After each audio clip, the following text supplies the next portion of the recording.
Tiga info penting hari ini terkait update pencairan PKH BPNT triwulan ketiga, dan berikutnya alhamdulillah kategori balita PKH tidak jadi dihapus.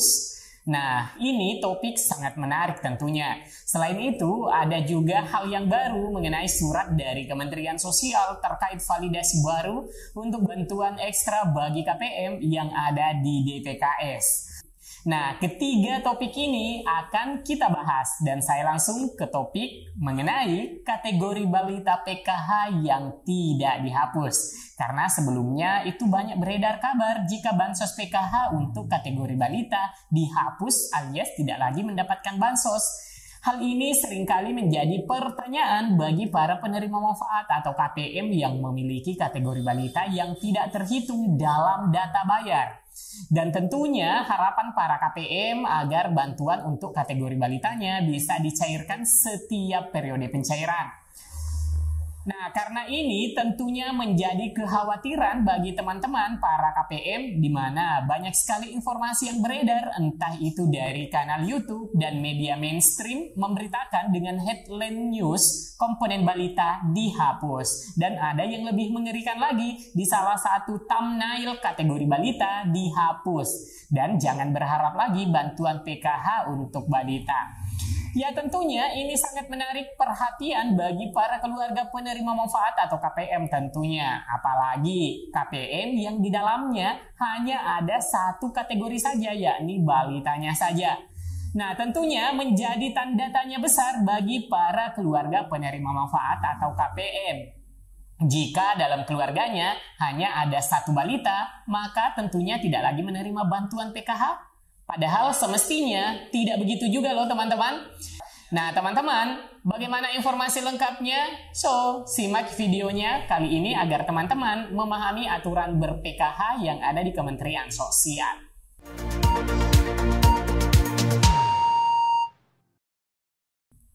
Assalamualaikum warahmatullahi wabarakatuh. Apa kabar teman-teman semua? Semoga saja teman-teman semua dalam keadaan sehat dan tidak kekurangan apapun.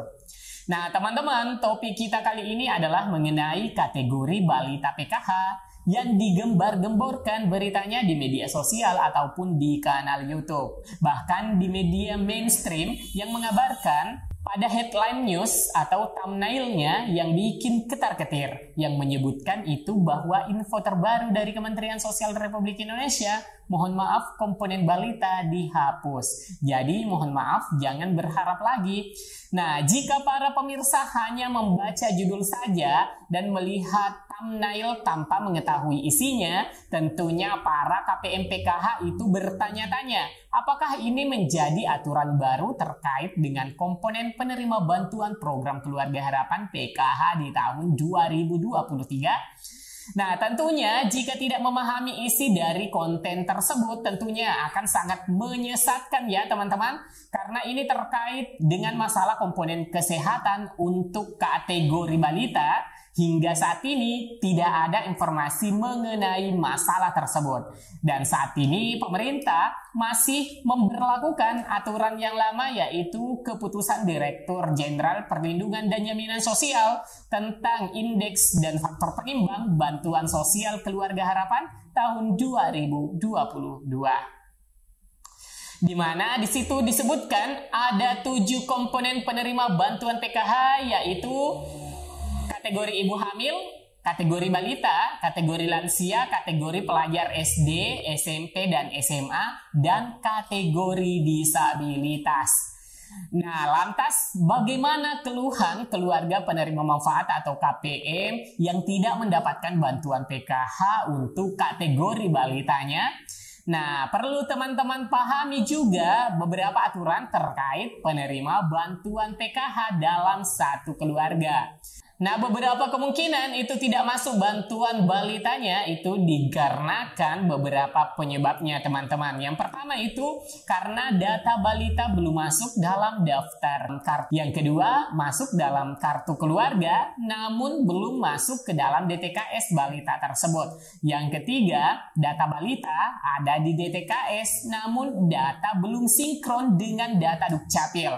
Lalu yang keempat, Data balita belum update pemadanan capil. Jadi saya perjelas kembali ya teman-teman, berikut adalah penyebab komponen balita tersebut tidak masuk dalam hitungan pencairan Bansos PKH di tahun 2023. Bagi yang ada kategori balitanya yang belum cair, maka kemungkinan belum ada data yang sinkron antara di DTKS dengan Dukcapil. Apabila data sudah sinkron, maka ada kemungkinan nama anak yang masih berusia balita belum masuk dalam DTKS. Namun, apabila namanya sudah masuk dalam data DTKS, ada kemungkinan lagi bahwa belum tercover sebagai ART yang mendapatkan bantuan seperti bantuan PBI. Nah, hal tersebutlah yang memungkinkan menjadi faktor mengapa komponen atau kategori balita dalam Bansos PKH itu tidak masuk dalam hitungan. Nah, teman-teman, kalaupun diberlakukan aturan yang sama pada komponen kesehatan kategori ibu hamil, itu aturannya adalah maksimal kehamilan kedua. Jadi, jika sudah memasuki kehamilan ketiga, tidak lagi mendapatkan bantuan. Begitu juga dengan komponen balita. Aturannya adalah maksimal 2 anak balita dalam satu keluarga. Artinya, jika si KPM tersebut memiliki 3 anak yang semuanya masih usia balita, hanya 2 anak saja yang mendapatkan bantuan, termasuk pada komponen pelajar, SD, SMP, dan SMA sederajat, maksimal hanya 2 orang usia sekolah. Sedangkan untuk komponen lansia 60 tahun ke atas, aturannya maksimal dalam satu keluarga hanya 1 lansia saja, teman-teman. Jadi, teman-teman perlu dipahami ya, jika kategori balita tidak dihapus. Jadi asumsi bahwa balita dicoret sebagai penerima PKH, silahkan dibatalkan saja pemahaman seperti itu. Namun, apabila ada penerima Bansos PKH yang memiliki keluhan mengenai hal tersebut, maka bisa langsung dilaporkan kepada pendamping sosialnya masing-masing. Langkah pertama yang bisa dilakukan adalah tentunya harus melakukan cek status DTKS anggota keluarga di aplikasi 6NG atau ke pendamping sosialnya. Apabila nama anak balita belum tercover bantuan PBI, maka laporkan hal tersebut pada dinas sosial agar bisa ditambahkan ke penerima program tersebut. Oke teman-teman, selanjutnya kita beralih ke informasi yang kedua mengenai validasi data calon penerima bantuan. Dan ini bisa jadi merupakan bantuan tambahan bagi keluarga penerima manfaat PKH, DPNT atau penerima bantuan sosial lainnya, yaitu bantuan atensi YAPI. Nah, YAPI ini memang diutamakan dari keluarga penerima manfaat Bansos, teman-teman. Itu dikarenakan memang kalangan ini dianggap sangat membutuhkan bantuan sosial. Nah, teman-teman, karena data DTKS itu dinamis, oleh karena itu Kementerian Sosial mengagendakan verifikasi dan validasi data di lapangan. Mengenai surat yang baru turun adalah merupakan agenda verifikasi dan validasi data dari Kementerian Sosial melalui Direktorat Jenderal Rehabilitasi Sosial. Dan melalui PLT Direktur Jaminan Sosial, surat dilayangkan untuk SDM PKH seluruh Indonesia yang intinya meminta dukungan pelaksanaan verifikasi dan validasi calon penerima. Dalam suratnya perihal permohonan keterlibatan pendamping sosial tertanggal 9 Agustus 2023, di mana isi surat menyebutkan menindaklanjuti nota dinas Direktur Rehabilitasi Sosial Anak nomor 11/4.2/BS.01.00/7/2023 tanggal 31 Juli 2023 perihal permohonan keterlibatan pendamping sosial dapat disampaikan sebagai berikut. Yang pertama, bahwa akan dilaksanakan asesmen kepada calon penerima bantuan atensi yatim piatu dan yatim piatu YAPI tahun 2023. Yang kedua, berkenaan dengan hal tersebut diinstruksikan kepada saudara untuk terlibat aktif dalam asesmen dimaksud. Nah, seperti itu agendanya untuk program atensi YAPI. Jadi sama seperti tahun kemarin, itu dilaksanakan sebelum ditentukan KPM yang layak untuk menerima.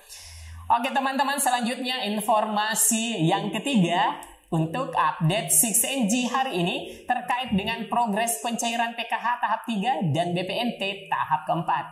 Masih belum ada kemajuan yang berarti teman-teman, dan masih seputar status cek rekening. Meskipun sebagian KPM sudah ada yang berhasil cek rekening, namun belum ada yang berhasil SP2D atau berhasil SPM. Berdasarkan tentunya dari aplikasi 6NG pendamping di wilayah kerja kami. Semoga saja ada perubahan kembali status keterangannya menjadi sudah SPM. Karena manakala sudah status SPM, berarti Kementerian Sosial sudah mengajukan daftar nama-nama KPM ke kantor KPPN. Kemudian ditindaklanjuti SP2D ke bank dan penerbitan standing instruction ke bank agar bank melakukan proses pemindah bukuan dari rekening kementerian ke rekening keluarga penerima manfaat.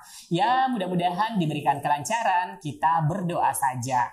Baik teman-teman, demikian 3 informasi penting hari ini. Semoga berita ini bermanfaat. Saya Amran undur diri. Wassalamualaikum warahmatullahi wabarakatuh.